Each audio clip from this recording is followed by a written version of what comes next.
Pernahkah Anda bertanya, mengapa negara sebesar Indonesia dengan kekayaan alam yang melimpah justru sering diposisikan seolah-olah tidak berhak menentukan arah energinya sendiri? Kita adalah negara kepulauan terbesar di dunia, memiliki garis pantai terpanjang kedua di planet ini, dan dianugerahi sinar matahari sepanjang tahun. Namun anehnya, dalam satu dekade terakhir, kita terus didorong untuk merasa bersalah atas pilihan energi kita sendiri. Narasi yang dibangun sangat sederhana, bahkan terdengar mulia. Dunia harus diselamatkan, emisi karbon harus ditekan, dan untuk itu, negara-negara seperti Indonesia diminta untuk segera meninggalkan batu bara, menutup pembangkit listrik tenaga uap, dan beralih ke energi terbarukan seperti angin dan matahari.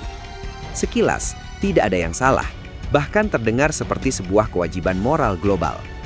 Namun pertanyaannya adalah, apakah benar ini semata-mata soal lingkungan? Atau ada lapisan lain yang jauh lebih dalam, lebih strategis, dan lebih menentukan masa depan bangsa? Jika kita melihat lebih dekat, ada pola yang menarik.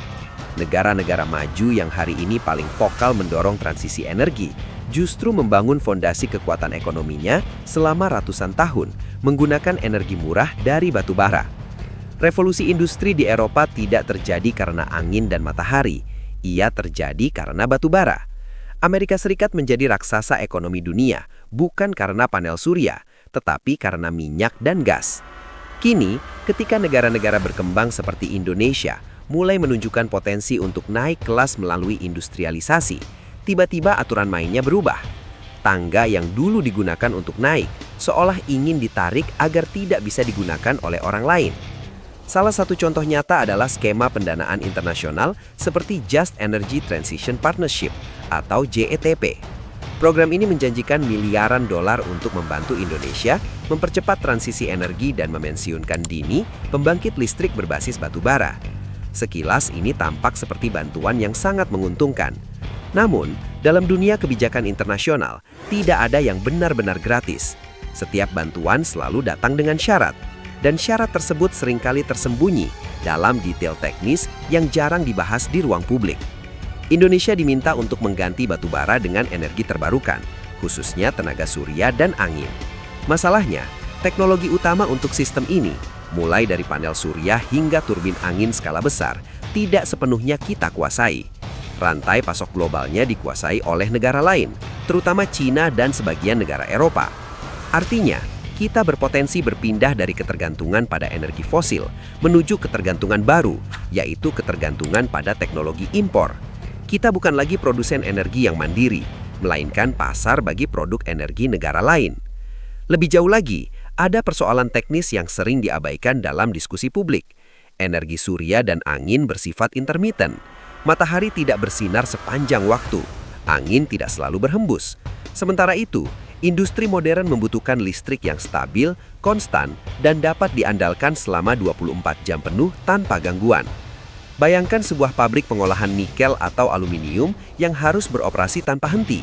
Jika pasokan listrik terganggu, kerugiannya bisa mencapai miliaran rupiah dalam hitungan menit. Untuk mengatasi masalah ini, diperlukan sistem penyimpanan energi dalam skala besar, seperti baterai raksasa.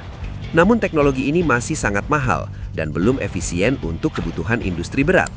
Jika Indonesia memaksakan transisi energi tanpa strategi yang matang, dampaknya bisa sangat serius.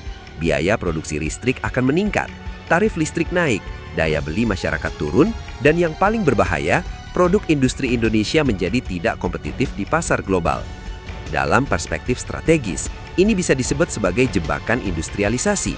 Negara berkembang didorong untuk mengadopsi sistem energi yang lebih mahal dan kurang stabil, sehingga sulit bersaing dengan negara yang sudah lebih dulu mapan. Namun di balik semua ini, ada fakta lain yang jarang dibicarakan secara terbuka. Indonesia sebenarnya memiliki potensi energi yang jauh lebih besar dan lebih strategis daripada yang selama ini kita manfaatkan. Di wilayah seperti Bangka Belitung dan Kalimantan, terdapat cadangan mineral yang sangat berharga, yaitu thorium. Selama ini, thorium sering dianggap sebagai limbah dari penambangan timah. Padahal, dalam dunia energi nuklir, thorium adalah salah satu bahan bakar masa depan yang sangat menjanjikan. Thorium sering disebut sebagai sepupu uranium, tetapi dengan karakteristik yang lebih unggul. Ia lebih aman, lebih efisien, dan menghasilkan limbah radioaktif yang jauh lebih sedikit. Selain itu, thorium tidak mudah digunakan untuk senjata nuklir, sehingga secara geopolitik lebih dapat diterima. Teknologi yang digunakan untuk memanfaatkan thorium dikenal sebagai molten salt reactor atau reaktor garam cair. Sistem ini memiliki mekanisme keselamatan pasif, yang berarti jika terjadi gangguan, reaktor akan berhenti secara otomatis tanpa resiko ledakan seperti yang terjadi pada tragedi Chernobyl disaster atau Fukushima nuclear disaster. Dari sisi efisiensi energi, thorium jauh melampaui bahan bakar konvensional. 1 ton thorium dapat menghasilkan energi setara dengan jutaan ton batu bara. Dengan cadangan yang dimiliki Indonesia, kita sebenarnya memiliki potensi untuk memenuhi kebutuhan energi nasional selama ratusan bahkan ribuan tahun. Yang menarik, negara lain sudah mulai menyadari potensi ini. China telah mengembangkan reaktor thorium eksperimental, sementara India secara agresif mengembangkan program nuklir berbasis thorium sebagai bagian dari strategi jangka panjang mereka. Lalu, mengapa Indonesia yang memiliki sumber daya tersebut justru tertinggal? Jawabannya tidak sesederhana faktor teknis atau ekonomi. Industri energi adalah salah satu sektor paling strategis dan paling besar nilainya di dunia.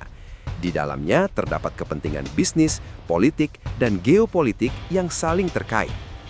Jika Indonesia berhasil mengembangkan energi nuklir berbasis thorium dan menghasilkan listrik dengan biaya sangat murah, maka dampaknya akan sangat besar. Industri dalam negeri akan berkembang pesat, biaya produksi turun drastis, investasi asing akan masuk dalam jumlah besar. Indonesia berpotensi menjadi pusat manufaktur global baru. Namun, keberhasilan ini juga berarti kerugian bagi banyak pihak. Importir bahan bakar fosil akan kehilangan pasar. Negara yang selama ini menjual teknologi energi akan kehilangan pelanggan. Bahkan negara tetangga yang bergantung pada ekspor energi atau industri manufaktur bisa terdampak secara signifikan. Dalam situasi seperti ini, tidak mengherankan jika muncul berbagai bentuk resistensi. Isu keselamatan nuklir kembali diangkat, ketakutan masyarakat diperkuat, media internasional mulai membangun narasi negatif. Semua ini membentuk sebuah perang persepsi yang halus namun efektif. Di dalam negeri, tantangannya tidak kalah besar. Ada birokrasi yang kompleks, kepentingan bisnis yang sudah mapan, dan mentalitas yang masih ragu terhadap kemampuan sendiri.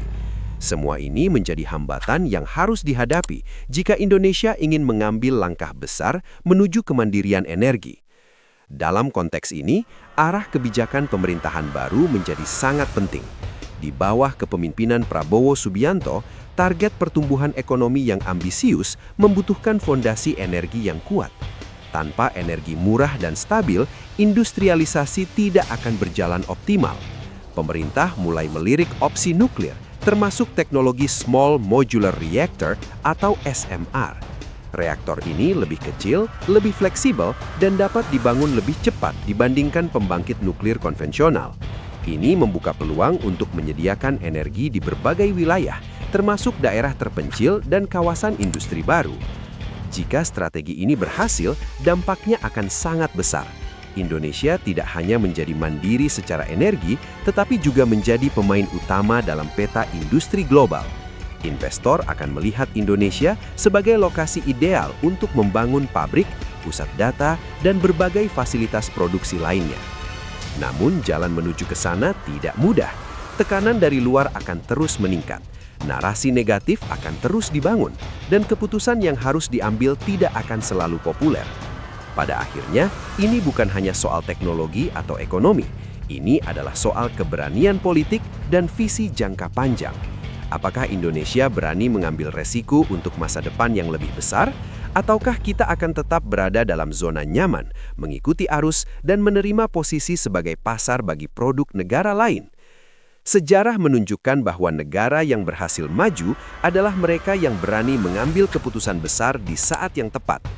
Energi bukan sekedar kebutuhan teknis, ia adalah fondasi kekuatan ekonomi, politik, dan bahkan kedaulatan suatu bangsa.